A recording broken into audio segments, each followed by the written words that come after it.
Uma das características dos filhos de Deus em todos os tempos e épocas é a capacidade de se sentirem desconfortáveis, incomodados com a impiedade dos homens, com a malignidade dos homens. Os justos nunca se sentirão à vontade em meio ao pecado. O salmo de hoje, salmo de número 12, traz como tema o santo desconforto dos filhos de Deus. No salmo de número 12, o salmista começa clamando para que Deus o livre desta impiedade, para que Deus o salve. Ele começa fazendo um grande pedido por salvação. Ele levanta um clamor diante de Deus e apresenta as razões do seu clamor. Salmo de número 12, verso 1. O primeiro motivo do clamor dele é por causa da falta dos homens benignos. O primeiro motivo pelo qual ele clama é porque faltam homens bons. A malignidade, que é o oposto da benignidade, está em excesso. Há aqui um quadro de corrupção generalizada. A benignidade desaparece e a maldade se normaliza. Nós somos convidados para nos opormos a toda forma de malignidade, a toda forma de maldade, socialmente falando, inclusive a legalização de práticas contrárias à verdade do Evangelho e ao padrão da criação de Deus, como diz Romanos 1, verso 32. Nós somos chamados a combater, a confrontar. Eu sei que muitos dizem, a vida é assim mesmo. Isso é cultura, como se cultura fosse neutra, mas cultura não é neutra. A palavra de Deus é clara: não vos conformeis com esse mundo, mas transformai-vos pela renovação do vosso entendimento. Romanos 12, 2. O povo de Deus não se amolda, não se acomoda, não se conforma. Então nós devemos clamar e ter essa santa indignação ao erro. O segundo motivo do clamor, a falta de fidelidade entre os homens. O segundo motivo pelo qual ele clama é por causa da falta de fidelidade entre os homens.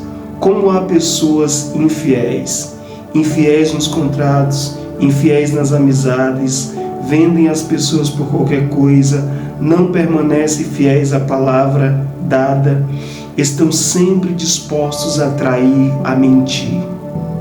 A deslealdade é a raiz de muitos males, de muitos crimes, de muitas dores e tristezas. E nesses dias que há ataques profundos à alma humana, trabalhar a lealdade é algo essencial para o povo de Deus. Devemos evitar o mal da deslealdade, da falsidade para com o próximo. Essa ausência de fidelidade gera falsidade. Pessoas que agem falsamente, trabalham falsamente, vivem de forma mentirosa, são inescrupulosas e sem sinceridade.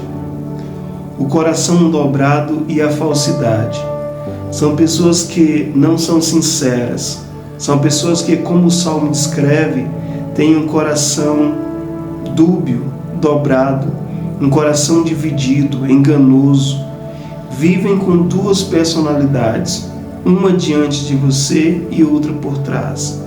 Por isso, nós devemos clamar para que o Senhor nos livre de toda falsidade. Outro mal denunciado é a lisonja. Lisonja, aplaudir o pecado. A lisonja é o elogio excessivo, falso, a bajulação. Nós vemos isso na política, na sociedade, na impiedade dos nossos dias. Pessoas cheias de elogios, mas sem qualquer ressalva, enquanto práticas malignas são executadas. Lisonjear é aplaudir o pecado, é aplaudir e infamar aquele que comete atrocidades. Quantas pessoas estão na prática da mentira e são aplaudidas?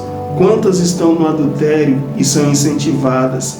Aplaudem o divórcio, a destruição da própria vida. Pessoas se afundando nos vícios, na noite, na autodestruição, e alguém diz: é isso mesmo, seja empoderado. Isso é lisonja. Não convém que os filhos de Deus sejam assim. O Filho de Deus ama as pessoas, mas não aplaude o pecado. Ele não prepara mesa para o erro, como diz o Salmo 1. A lisonja gera soberba, e Deus resiste aos soberbos, mas dá graça aos humildes. Provérbios 16:18, Tiago 4:16. Deus se levanta. Nada disso é desculpa para desanimar da fé, porque a partir do verso 5, o Salmo nos mostra o contraste entre a malignidade dos homens e a santidade de Deus. O Senhor se levanta, o Senhor mesmo diz: agora me levantarei. Salmos 12, verso 5. Por causa de quem o Senhor se levanta? Contra a opressão dos pobres, contra o gemido dos necessitados. Deus entende a dor do pequeno. Ele vê o sofrimento do oprimido. Ele se levanta para pôr em salvo aqueles que são perseguidos pelos homens lisonjeiros e malignos. Contra a lisonja e malignidade, nós temos o remédio da palavra do Senhor. As palavras do Senhor são puras, são como prata refinada em forno de barro, purificada 7 vezes. Salmos 12, verso 6. Essa palavra é digna de confiança. Ela não mente, ela não engana, não ilude. Ao olhar para a impiedade dos homens, nós devemos nos voltar para um Deus santo, pleno, fiel, que salva, redime, restaura e resgata o seu povo com bondade, paz e benignidade. Eu creio que você está passando por ataques de falsidade. Seja fortalecido pelo Senhor. Que você seja capacitado e levantado. Que você seja capacitado, levantado e socorrido. Eu ministro a bênção do Senhor sobre a sua vida. Eu ministro a prosperidade de Deus sobre a tua família. Eu ministro o livramento de Deus sobre a sua história. Que Deus te abençoe pelo Espírito. Por Cristo Jesus, nosso Senhor. Deus abençoe Brasília. Deus abençoe o Brasil. Deus abençoe as nações. Amém, amém, amém.